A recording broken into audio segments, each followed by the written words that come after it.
আমি বলবো আপনারা ভোটে যুদ্ধে নেমে যান। আমরা এমপি ভোটের ঘরে উপজেলা আছে, ইউনিয়ন আছে, মেম্বার আছে, ভোট আর লাগবো না লাগতো না, আমাদের ভোট লাগবো না। যদি মনে করেন লাগবো, আপনার জায়গায় আপনি থাকেন, আপনার ভোটে আপনি যুদ্ধ করেন। আর যদি আপনি সেই পরিবেশ না রাখেন, আগামীতে আমাদের সুন্দর জবাব ঐক্যবদ্ধভাবে আমরা জবাব দিব। আমি আগামী 12 তারিখ সে আল্লামা তারি সাহেবকে মোমবাতি প্রতীকে ভোট দিয়ে জয়যুক্ত করার উদাত্ত আহ্বান জানিয়ে এখানে আমার বক্তব্য শেষ করেছি। আসসালামু আলাইকুম। মানিক তালাল হুদা।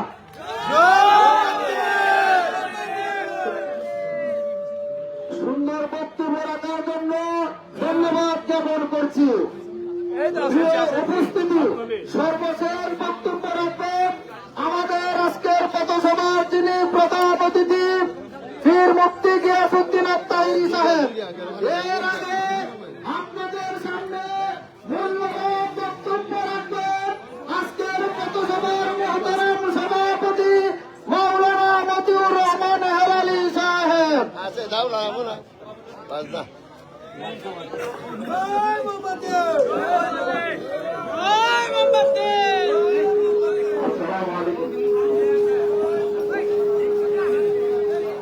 হিন্দু ভাইদের প্রতি আদাব।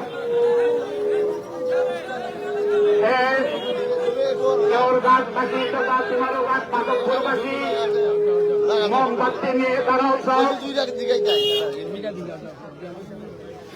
সোনারগঞ্জ মাদকপুরবাসী কদম কদম সামনে গেল মোমবাতি নিয়ে দাঁড়াও সব। ইনশাল্লাহ আমরা সঠিক পথে এগিয়ে যাব, বিজয় করিবেন আমাদের লোক। সংগ্রামী 3 নং দেওয়ারগাঁওবাসী, আপনারা যারা মোমবাতির সমর্থনে এখানে এসেছেন, আপনাদের কাছে সর্বপ্রথমে আমি ক্ষমা চেয়ে নিচ্ছি। আমাদের এই আজকের পথসভা আমার মনে হয় খুব যদি বেশি 1 ঘন্টার বেশি হবে না। যদি আমরা একদিন 2 দিন আগে এই পথসভার আয়োজন করতাম, তাহলে আমাদের এই আঞ্চলিক কোন জায়গা মানে মানুষের জনসমুদ্রে পরিণত হয়ে যেত। ঠিক কিনা বলো? এখানে একটা কথা আসছে, আমি সংক্ষেপে বলি যে উনি ব্রাহ্মণবাড়িয়া থেকে এসেছেন। আমি আপনাদেরকে একটা কথা বলি যে আমাদের গ্রাম দেশে একটা কথা বলে, বিড়াল খালা হোক অথবা সাদা হোক, যদি শিকারী হয় এই বিড়ালই আমাদের দরকার। একটা কথা বলি, হযরত উমর রাদিয়াল্লাহু তাআলা যখন তিনি প্রায় মানে 19 লক্ষ কোটি বর্গ মাইলের তিনি খলিফা ছিলেন, এই জায়গায় শুনলেন একটা বিধবা মহিলা, তার বাড়িতে খাওয়ার কোন ব্যবস্থা নাই, সন্তানরা হামতাছে, তার রাত্রে হাইটা জনসাধারণের খোঁজখবর নিতেন। যা ওই মহিলাটায় ওই বাচ্চাকে সান্ত্বনা দিতেছে, গরম পানি করে বাপ আছে, বাপ হইতেছে আসলে সান্ত্বনা দিতেছে। ওমর যখন শুনলেন আইয়া রাত পোশাক মধ্যে রাত জনাগারের মধ্যে নিজের মাথার মধ্যে বোনের বস্তা আটার বস্তা লিয়া ওই মহিলার বাড়িতে গেলেন, ওনার খাদিনে বলে যে আমার মাথার মধ্যে দেন। তিনি বলেন আমি এই দেশের খলিফা, এই দেশের রাষ্ট্রপ্রধান, এই দেশের এমপি, আমার নিজের মাথার মধ্যে আমি ওই জনসাধারণের কাছে বস্তা উঠে দিব। আমাদের তাহিনী সাহেব এই এমপি ইলেকশন করার কোন কথাই না। যখন বন্যাইছে আপনারা ফেসবুকে দেখছেন, এই গঙ্গা পানির মধ্যে মাথার মধ্যে বস্তা উঠাইয়া জনসাধারণের ঘরে ঘরে খেদমত করছেন কিনা? এই মন মানসিকতা লোক আমাদের চুনারু বাজারে আসছে। আমরা যদি আমাদের এই সুযোগ যদি আমরা হাতছাড়া করি, তাহলে আমাদের নিজের মাথায় আমরা নিজে কোরআন দেব। আমি আপনাদেরকে বলি যে আমরা যারা আহলে সুন্নাত ওয়াল জামাত আছি, আগে সুন্নি জামাত আসলাম, মোমবাতির সময় নাই, পরে আবার আসি।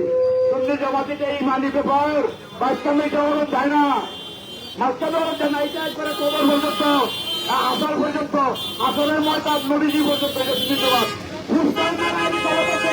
এই অপরচুনিটির মধ্যে এটার মধ্যে যদি সিল না দেয়, মারা গেছে আল্লাহ, আমরা অবজ্ঞা করছি। ঠিক কিনা বলো? আহলে সুন্নাতুল জামাত ফুসতার এলাকা যদি সিল না দেয়, এই আহলে সুন্নাত নতুন জগতে আমরা এটাই বলছি, ঠিক কিনা? আপনারা অল্প সময়ে আমাদের তাকে সারা দিবেন। ইনশাল্লাহ আমরা একদিন সর্বশেষ জনসভা করতে চাই, ওই সময় আপনারা সারা দিবেন। আমি আপনারা যে এত কষ্ট করে বসে আছেন, আমি আবারও আপনাদের কাছে করজোরে আমি প্রাণ করজোরে পাচ্ছে আমি আমার কর্তৃত্ব আমি শেষ করছি। কোথায় আছে জয় মোহাম্মদকে, মার্কাকে, সোনারঘাটের মার্কাকে,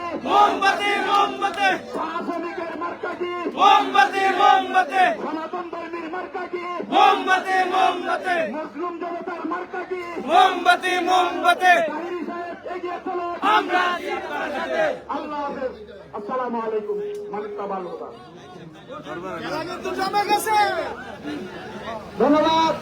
সম্মানিত উপস্থিতি, এখন আপনাদের সামনে বক্তব্য রাখবেন এতক্ষণ যাবৎ আমরা যার জন্য অপেক্ষমান আমাদের সকলের প্রিয় মানুষ, চুনারুঘাট মাধবপুরের প্রিয় মানুষ, হবিগঞ্জ 4 আসনের মোমবাতি প্রতীকের এমপি প্রার্থী বীর মুফতি গিয়াসউদ্দিন তাহিরি সাহেব।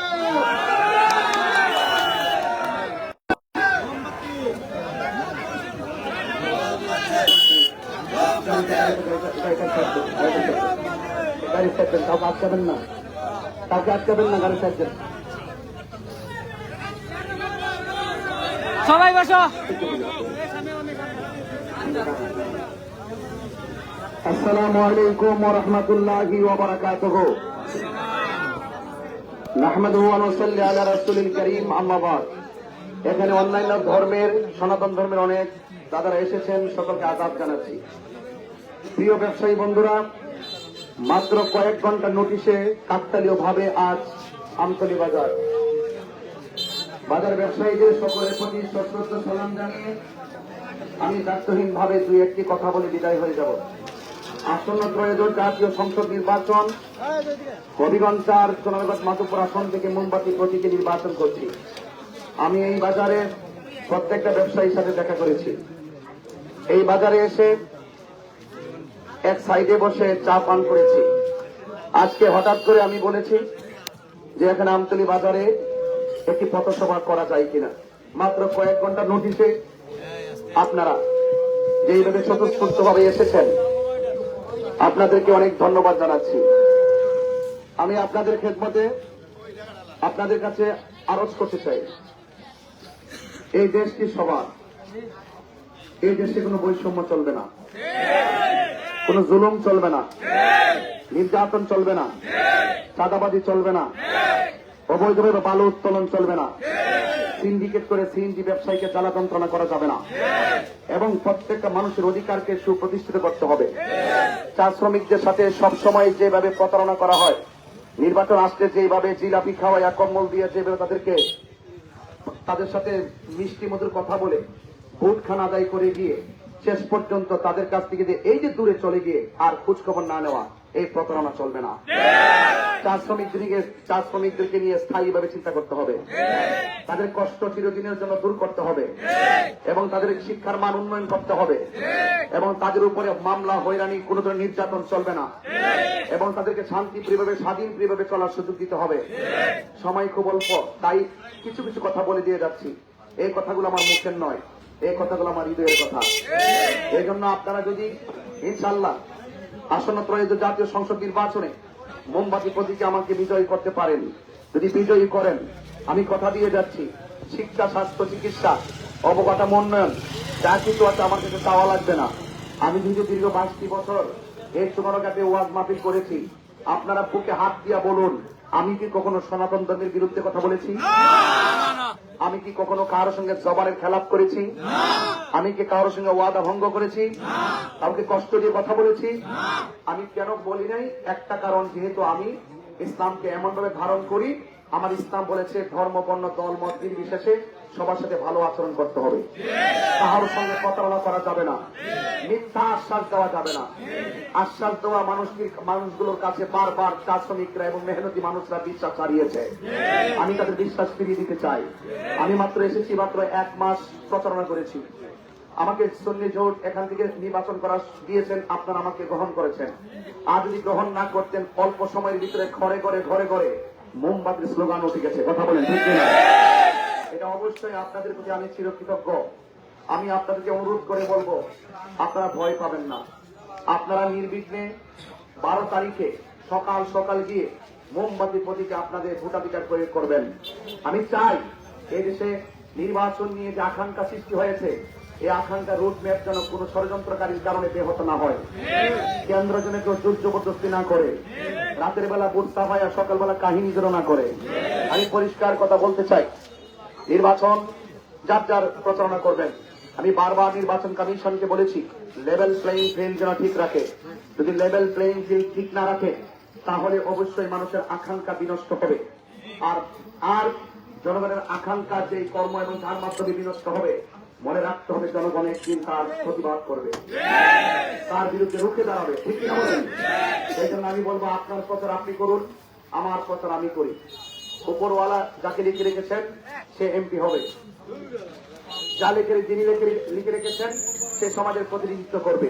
এই জন্য আপনাদেরকে অনুরোধ করে বলবো, আপনাদেরকে আশ্বস্ত করে বলতে চাই, আমি আপনাদের পাশে বিগত দিনে যেমন করেছিলাম এখনো আছি, ভবিষ্যতে থাকবো। এই জন্য আপনাদেরকে যদি কেউ কোনো ধরনের কোনো হুমকি, কোনো হয়রানি করে আমাকে বলবেন। মোমবাতির সমর্থনকারীকে আমি আশ্বাস দিয়ে যাচ্ছি, আপনি হয়তো একটু পরও শুনবেন, আমাদের একজন মোমবাতি প্রতীকে আজকে মাইকিং করতে গিয়েছিল। মাইকিং করতে যাওয়ার পর তার সাথে খারাপ ব্যবহার করেছে, তার মোবাইল কেড়ে নেওয়া হয়েছে। আমি যখন একটু আগে শুনেছি, আমি সুলতান ভাইকে বলেছি ওসি মহোদয়কে ফোন দেন, আগে বিচার তারপর নির্বাচন। সুতরাং এখন আমরা থানায়ও যাব।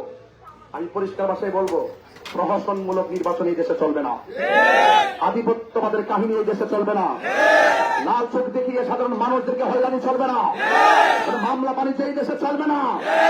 যদি আপনি জনগণের আকাঙ্ক্ষা না বুঝেন, তাহলে প্রশাসনের বিপরীতেও জনগণ দাঁড়িয়ে যাবে। এজন্য আমাদের প্রশাসনের প্রতি আমাদের আস্থা আছে। আমরা প্রাথমিকভাবে আজ নোটিশ করতে যাব, কেন আমার ছেলেকে বাধা দেওয়া হলো, কেন আমার ছেলের কাছ থেকে মোবাইল নেওয়া হলো। সেই জন্য আমি অবশ্যই থানায় একটু করে যাব। আপনাকে আশ্বস্ত করছি, এই জন্য আমি শুনেছি, আমি বসে থাকবো না। এই কর্মী, এই সমর্থক আমাদের মোমবাতির সমর্থক, এই সমর্থক আমার সমর্থক, এই সমর্থক সোনারকাত মাটির মানুষের সমর্থক। এই সমর্থক জোর করে ভালোবাসা পাওয়া যায় না, ভালোবাসা দিয়ে ভালোবাসা আদায় করতে হয়। আমি কাউকে বাধা দেই না, আমাকে কেউ বাধা দিলে আমি ছাড়বো না। আমি দুর্নীতি করি না, কোন দুর্নীতিবাজকে আমি ছাড় দিব না। আমি অন্যায় করি না, কোন অন্যায়কারীকে আমি ছাড় দিব না। এই জন্য আপনারা নির্ভয়ে আপনাদের কাজ করতে থাকুন, ইনশাআল্লাহ আমি আপনাদের পাশে আছি। যখনই কেউ যদি, আজকে এখানে দেখেছি চা শ্রমিকদের আমার কয়েকজন দাদা এখানে সনাতন ধর্মীর এখানে বক্তব্য দিয়েছেন। আমি জানি এই ভিডিও ফুটেজ যখন কেউ না কেউ দেখবে, তখন রাতের বেলা দিনের বেলা তাদের নাম্বার কালেক্ট করবে, তাদেরকে হুমকি দামকি দিবে। যদি হুমকি দামকি দেওয়া হয়, ওই নাম্বার সংগ্রহ করে আমাকে দিবেন, আমি একাই 100 ইনশাআল্লাহ। ইনশাআল্লাহ সত্যের লড়াই।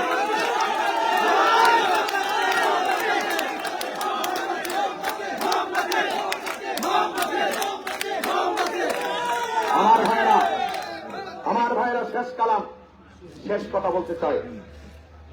আমি কি অন্যায় কথা বলেছি? কাহারও বিপরীতে কথা বলেছি? কাহারও গায়ে পড়ে ঝগড়া কথা বলেছি? আপনি ঝগড়া করতে এসেছেন, আমি প্রতিরোধের ভাষা ব্যবহার করেছি। আপনি গায়ে পড়ে কথা বলবেন, আমরা প্রশাসনে আইনি প্রোটেকশন ব্যবহার করব। কথা বলেন ঠিক কিনা বলেন? এই জন্য আমি ওয়াজ মাহফিল করি, ধর্ম নিয়ে চর্চা করি, আমার সমস্ত কথা হবে সাবলীল, নম্র ভদ্রভাবে, এটাই স্বাভাবিক। তবে এতটুকু বলতে চাই, নির্বাচন আসছে, নির্বাচন চলে যাবে, ঠিক কিনা?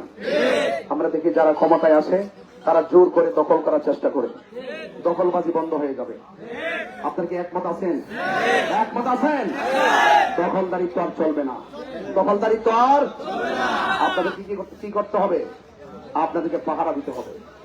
আপনারা ঐক্যবদ্ধ থাকলে কেউ আমাদের ক্ষতি করতে পারবে না। আমি চুনারগড় মাতৃ শান্তিপ্রিয় জনতাকে নিয়ে এই চুনারগড় শান্তি প্রতিষ্ঠার জন্য লড়াই করব। আপনারা কি আমার সাথে আছেন? সবাই কি আছেন? আপনারা সবাই পাশে থাকবেন এবং আমরা আছি সেখানে। আপনাদেরকে অনুরোধ করে বলছি, বাজার ব্যবসায়ীরা, আপনারা ব্যবসা করেন, আপনারা ভালো মন্দ জানেন। যখনই কোনো দল ক্ষমতায় আসে, কিছু কিছু দেখবেন সমাজের মধ্যে নেতা বাহিনী আপনাদেরকে এসে বলবে চাঁদা দাও। আমি কথা দিয়ে যাচ্ছি আমতলী বাজারের মানুষকে, ব্যবসায়ী ভাইদেরকে আশ্বস্ত করে দিয়েছি, তো আল্লাহ আকাশের মধ্যে দীপ্যমান একটি চাঁদ উঠছে একদম মাথার বরাবর। আমি বলে দিয়ে যাচ্ছি, আল্লাহ যদি আমাকে এই চোরাঘাট মাধবপুরের জন্য কবুল করে, ওই সমস্ত ব্যবসায়ীদের কাছ থেকে চাঁদাবাজি বন্ধ করে দিব এবং চা শ্রমিকদের যে কষ্ট, দুঃখ দুর্দশা, শিক্ষা স্বাস্থ্য এবং তার যে পারিশ্রমিক যা দেওয়া হয় তা যথেষ্ট নয়। আমি ইনশাল্লাহ তাদের মুখে হাসি ফোটাবো সর্বপ্রথম। আমি ফুটে দিয়ে দেখাই দিয়ে যেতে চাই যে আপনারা চোরাঘাট মাধবপুরবাসী বলেন যে ব্রাহ্মণ বাড়ি থেকে আসছিল, তাকে কত তুচ্ছ তাচ্ছিল্য করে কথা বলেছি, সে নীরবতা থেকে ধৈর্য ধারণ করেছে। আল্লাহ যদি আমাকে লিখে রাখে, চা শ্রমিক থেকে শুরু করে, সনাতন ধর্মী থেকে শুরু করে, মুসলমান থেকে শুরু করে, এই দেশের খেটে খাওয়া মানুষ থেকে শুরু করে, এই দেশের আপামর জনতা থেকে শুরু করে, এবং শিক্ষাঙ্গন থেকে শুরু করে, চিকিৎসাঙ্গন থেকে শুরু করে, দেশ এবং প্রবাসের প্রত্যেকটা মানুষের পাশে এমন ভাবে দাঁড়িয়ে কাজ করে ইনশাআল্লাহ আমি দেখে দিতে চাই। আপনারা যারা পথ ফুলিয়ে বলতে পারেন ব্রাহ্মণবাড়িয়া থেকে আসছিল, এমন কাজ করে গিয়েছে, এই দেশের চূড়াগত মাধবপুরে স্থানীয় কেউ এত কাজ করতে পারে না। ভাই এগিয়ে চলো, ভাই ভয় নয়, রাজপথ চালি নাই। আমার ভাইয়েরা, আপনারা আমার জন্য দোয়া করবেন, অন্যান্য ধর্মে যারা আছেন আশীর্বাদ আদাব জানাচ্ছি, এবং বাড়ি ঘরে যারা গিয়েছেন, বাড়িতে যারা মা বোনরা আছেন সালাম দিবেন, আদাব দিবেন, এবং আপনারা আমার প্রতি আশ্বাস রাখবেন। আমি অনুরোধ করে বলছি, আমার কাছে আপনারা কিছু চাওয়া লাগবে না। আমি মোটরসাইকেলে ঘুরে ঘুরে চা শ্রমিকদের প্রত্যেকটা গলিতে গলিতে ঘুরতেছি, এবং এমন কিছু জায়গায় যাওয়ার পরে বলে যে হুজুর আপনি তো আসছেন, এই পর্যন্ত কোন প্রার্থী আমাদের মাঝে আসে নাই, বাঙ্গা রাস্তা যায় না, কোমর ব্যথা করবে। কিন্তু আমি গিয়েছি, আমি বিশ্বাস করি, আমি যদি প্রতিনিধি হয়, যদি আমি এসির ভিতরে থাইকা ফুল সজ্জা জায়গায় যদি ঘুরে ঘুরে বক্তব্য দিয়ে চলে যায়, তাহলে খেটে খাওয়া মানুষ যে কষ্ট করে তাদের কান্না কানে আসবে না। তাদের কান্না যখন কানে আসে, হৃদয়ে মায়া জমে, তখন প্রতিনিধি হওয়ার পর সর্বপ্রথম ওই কান্নার চোখের পানি মোছার চেষ্টা করে। এজন্য আমাদের ওরা চোখের পানি দেখে না এবং কান্নার মর্ম বুঝে না, তাদের কষ্টের মর্ম বুঝে না। যদি মর্ম বুঝতো তাহলে আমাদেরকে এই চা শ্রমিকদের প্রত্যেকটা এরিয়াতে সম্ভাবনাময় জায়গাকে আমরা অসাধারণ নিকেতনে পরিণত করতে পারতাম। চা শ্রমিকদের কথা বলি, শেষ কথা বলছি, চা শ্রমিকরা যেভাবে বসবাস করে, এইভাবে দেশের সাধারণ স্বাধীন নাগরিক বসবাস করতে পারে না। তাদের জন্য স্থায়ী জায়গার বন্দোবস্ত করতে হবে, তাদের জন্য চিকিৎসার বন্দোবস্ত করতে হবে, শিক্ষার বন্দোবস্ত করতে হবে, তাদেরকে স্বাবলম্বী করে তুলতে হবে। ইনশাল্লাহ শিল্পায়নের পাশাপাশি আমরা প্রত্যেকটা মানুষের খেদমতে আমরা নিজেকে কুরবান করে দেওয়ার মানসিকতা নিয়েই রাজনীতিতে এসেছি।